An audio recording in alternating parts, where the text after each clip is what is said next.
रामकृष्ण हरी. श्री ज्ञानेश्वर महाराज देवस्थान ट्रस्ट, श्री रेडा महाराज समाधी मंदिर, श्री क्षेत्र आळे संतवाडी कोडवाडी. येऊन या उतरले आळेचे बनी पशुतय स्थानी शांत झाला. या नामदेवरायांच्या खरं तर अभंगानुसार रेडा महाराजांचा हा समाधी सोहळा खरं तर या ठिकाणी 730 वर्षापूर्वी आळे या श्री क्षेत्र आळे या ठिकाणी आहे.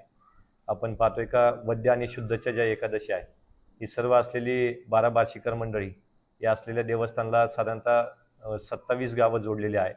ही 27 गावांपैकी असलेली ग्रामस्थ मंडळी प्रत्येक असलेल्या वद्य या वारीला या ठिकाणी येऊन सकाळी एकादशीच्या दिवशी महाअभिषेक होतो. नंतर सकाळचं अन्नदान असेल, संध्याकाळी हरिपाठ असेल, प्रवचन असेल, कीर्तन असेल आणि संध्याकाळी अन्न महाप्रसाद होतो. बार्शीच्या दिवशी, दुसऱ्या दिवशी बार्शीच्या दिवशी पारणे फेडून खरं तर उपवास सोडून खरं तर ही मंडळी पुढे त्यांच्या मार्गस्थ प्रवासाला जात असतात. खरं तर ही गेले कित्येक वर्षाची परंपरा, या आम्हाला आमच्या पूर्वजांना माहीत नाही तेव्हापासून चालू आलेली ही परंपरा आजपर्यंत या सगळ्या असलेल्या गावांनी खरं तर टिकून ठेवली. त्याबद्दल खरं तर हा असलेला अधिक मासाचा पर्वकाळ आणि या अधिक मासाच्या पर्वकाळामध्ये 3 वर्षाने येणारा हा अधिक मासाचा खरं तर पर्वकाळ असतो. आणि या अनुषंगाने श्री ज्ञानेश्वर महाराज देवस्थान ट्रस्ट, श्री क्षेत्र आळे संतवाडी कोडवाडी या ठिकाणी अधिक मास काळामध्ये सप्ताहाचं अखंड हरिनाम सप्ताहाचं नियोजन केलं जातं.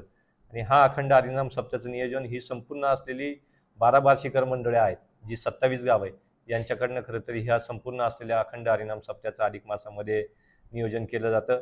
त्या अनुषंगाने गेले कित्येक वर्ष ही सगळी गावं खरं तर माऊलींच्या या प्रत्येक वारीला न चुकता दर्शनाच्या निमित्तानं किंवा अधिक मास सप्त्याच्या निमित्तानं श्री क्षेत्र आळे संतवाडी कोळवाडी रेडा महाराज समाधी मंदिराच्या या ठिकाणी येत असतात. जुनी जर परंपरा पाहिली गेली तर या ठिकाणी येण्यासाठी रस्ता नव्हता. डोक्यावरती किराणा घेऊन किंवा बाजार हाट घेऊन या ठिकाणी बांधावरनं ही लोक त्या काळामध्ये यायची. पाण्याच्या सोयीसुविधा नसायच्या, पण एका गावातून खरं तर 50-50, 100-100 लोक ट्रक भरून यायची.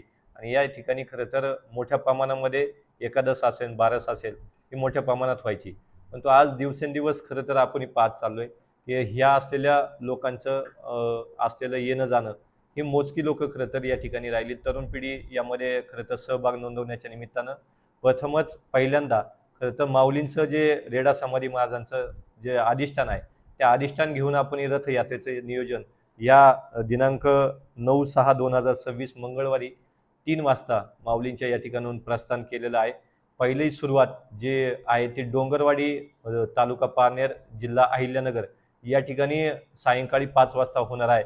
कारण की माऊलींचं जे पैठणवरनं येणं होतं ते पहिलं येणं खरं तर डोंगरवाडी या ठिकाणी माऊली थांबले होते. त्या ठिकाणी माऊलींचं मंदिर मोठं भव्य दिव्य स्वरूपाचं आहे. तिथून खरं तर या रथयात्रेचं सुरुवात होणार आहे. रथयात्रेची सुरुवात डोंगरवाडी या ठिकाणी झाल्यानंतर त्याच दिवशी खरं तर संध्याकाळी त्या ठिकाणी ग्रामप्रदक्षिणा भव्य दिव्य स्वरूपाचं रथयात्रेचं त्या ठिकाणी असलेलं स्वागत डोंगरवाडीकरांच्या माध्यमातून असणार आहे. त्यांचं स्वागत झाल्यानंतर सायंकाळी हरिपाठ असेल, कीर्तन असेल आणि नंतर सायंकाळी अन्न महाप्रसाद कार्यक्रम असेल आणि जागर असेल, असं डोंगरवाडीकरांनी नियोजन केलेलं आहे. असं प्रत्येक गावागावामध्ये खरं तर या 27 गावांमध्ये नियोजन केले. डोंगरवाडीचा मुक्काम संपल्यानंतर दुसऱ्या दिवशी सकाळी कातळवेढा या ठिकाणी खरं तर रथयात्रेचं त्या ठिकाणी आगमन होणार आहे. कातळवेढा झाल्यानंतर त्याचप्रमाणे नळवणे असेल आणि या ठिकाणी रंगनाथ स्वामी मंदिरामध्ये अधिष्ठानाची पादुका भेट असेल. त्या तिथून पुढे मंगळू झाप या ठिकाणी दुपारचं अन्नदान असेल, तिथं विसावा असेल. मंगळू झापचा विसावा घेऊन आपण पुढे पारगाव नंतर औरंगपूर नंतर निमगाव सभा, निमगाव सभानंतर साकोरी आणि सायंकाळी बेल्ला या ठिकाणी खरं तर 10 तारखेला बुधवारी 10 तारखेला बेल्ला या ठिकाणी आई मुक्ता मातेच्या मंदिरामध्ये खरं तर त्या ठिकाणी सायंकाळचा मुक्काम असणार आहे. बेल्ला या ठिकाणचा मुक्काम संपल्यानंतर तसंच नियोजन पुढचं बेल्ला या ठिकाणाहून खरं तर 10 तारखेला निघाल्यानंतर गुरुवारी सकाळी 11 वाजता बेल्ल्याकडनं राजुरीकडे मार्गस्थ रथयात्रा होणार आहे. राजुरीपासून आपण सुलतानपूर असेल, शिरोली असेल, नगदवाडी असेल, वडगाव कांदळी या ठिकाणी दुपारचा विसावा आहे. नंतर कांदळीवरनं वडगाव आनंद रामदास स्वामी मंदिरामध्ये असणार आहे. त्यानंतर वडगाव कांदळी नंतर पिंपरी पेंढार नंतर उमरज नंबर 1 श्री महालक्ष्मी माता मंदिर या ठिकाणी खरं तर तिसऱ्या दिवशीचा मुक्काम असणार आहे बुधवारचा. तिथला मुक्काम झाल्यानंतर परत चौथा दिवस जो आहे तो शुक्रवारी उमरज महालक्ष्मी माता मंदिरातून त्या ठिकाणी रथयात्रेला सुरुवात होईल. तर मुंडेवाडी, ओतूर, रोकडी, डुंबरवाडी, खामुंडी, म्हसवंडी म्हसवंडी या ठिकाणी खरं तर दुपारचा विसावा असणार आहे. म्हसवंडीचा दुपारचा विसावा संपल्यानंतर आंबे असेल, कुरकुटवाडी झाल्यानंतर घारगाव बोरबन आणि सायंकाळचा माळेगाव पठार या ठिकाणचा मुक्काम असणार आहे. माळेगाव पठार सुद्धा अतिशय मोठ्या प्रमाणामध्ये भव्य दिव्य स्वरूपाचं नियोजन त्या ठिकाणी झाले.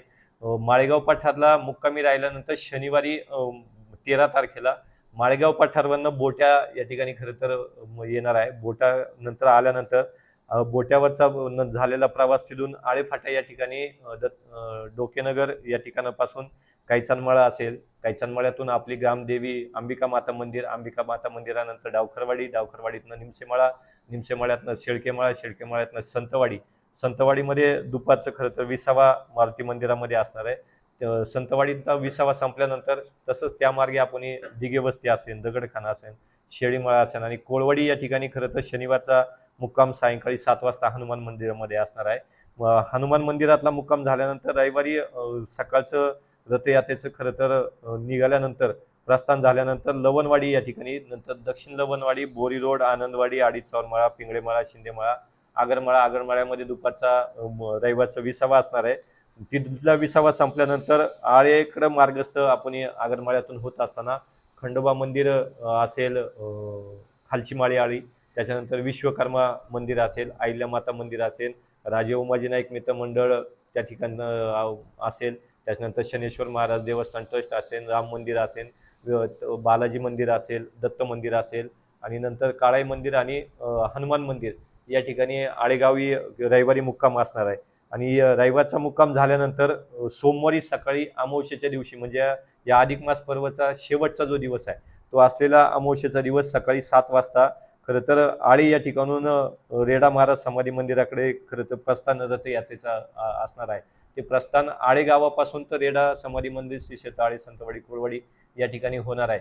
येण्याप्रमाणे संपूर्ण गावं द्वादशीकर आणि मंडळींची मग शुद्धच्या आणि वद्यच्या या सर्व एकादशी एकत्रित करून ही संपूर्ण रथयात्रा या गावांमध्ये संपूर्ण प्रवास होणार आहे. आणि येण्याप्रमाणे सोमवारी 15/6/2026 रोजी सकाळी 9 ते 11 हरिकीर्तन या निमित्तानं आयोजित केलेलं आहे. ते कीर्तन झाल्यानंतर महाप्रसादाचं कार्यक्रम आपण देवस्थानच्या वतीने ठेवण्यात आलेला आहे. येण्याप्रमाणे अखंड रथयात्रेचं नियोजन आपणासमोर या निमित्तानं देत आहोत. आणि खरं तर सांगायला आनंद वाटतोय की पहिल्यांदाच ही रथयात्रा भव्य दिव्य स्वरूपामध्ये आजपर्यंत सर्व वारकरी खरं तर माऊलींच्या भेटीसाठी, रेडा महाराजांच्या भेटीसाठी श्री क्षेत्र आळे या ठिकाणी येत होती. पण तो आज पहिल्यांदाच आपली हे अधिष्ठान आहे, हे अधिष्ठान प्रत्येकाच्या गावामध्ये या ठिकाणी दर्शनाच्या निमित्तानं अधिक मासच्या या पर्व काळामध्ये दर्शनाच्या निमित्तानं येणार आहे. भव्य दिव्य स्वरूपाचं स्वागत प्रत्येक गावागावामध्ये केलं जाणार आहे. ज्ञानोबा तुकोबा रायांच्या जय घोषामध्ये ही रथयात्रा संपन्न होत असताना आपण सर्व असलेल्या आजूबाजूतील परिसरातील ग्रामस्थांनी माऊलींच्या या असलेल्या रेडा महाराजांच्या रथयात्रेच्या दर्शनाच्या निमित्तानं उपस्थित राहावं ही श्री ज्ञानेश्वर महाराज देवस्थान ट्रस्ट त्याचप्रमाणे परंपरेनुसार 12 बार्शीकर द्वादशीकर मंडळींच्या वतीने आपणा सर्व ग्रामस्थांना, वारकऱ्यांना आणि असलेल्या तरुणाईला खरं तर खास करून तरुणाईला विनंती आहे की ही चालू असलेली वारकरी संप्रदायाची जी परंपरा आहे ही खरं तर अबाधित ठेवण्यासाठी आपण तरुणांनी सुद्धा मोठ्या संख्येने पुढाकार घेऊन या असलेल्या रथयात्रेमध्ये आपला असलेला सहभाग नोंदवावा ही देवस्थान ट्रस्टच्या वतीने विनंती. धन्यवाद. रामकृष्ण हरी. राजकारण, समाजकारण, शेती, उद्योग, गुन्हेगारी यातील नवनवीन घडामोडींसाठी आजच हिंदवी न्यूजला सबस्क्राईब करा आणि बेल आयकॉनवर क्लिक करायला विसरू नका. महाराष्ट्रातील एकमेव निपक्षपाती चॅनल म्हणजे हिंदवी न्यूज, सर्वसामान्यांच्या न्याय हक्कासाठी.